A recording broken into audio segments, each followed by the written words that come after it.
Hello my friends, I am Sri Arjun. Today's topic is pandemic and consciousness.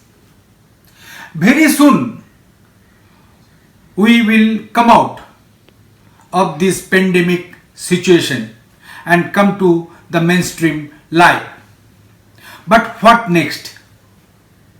This kind of apocalyptic situation happens in our planet due to distorted human consciousness.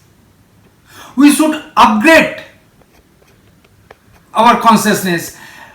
Human beings should upgrade their consciousness based on empathy, sympathy, fullness, wholeness, oneness of life.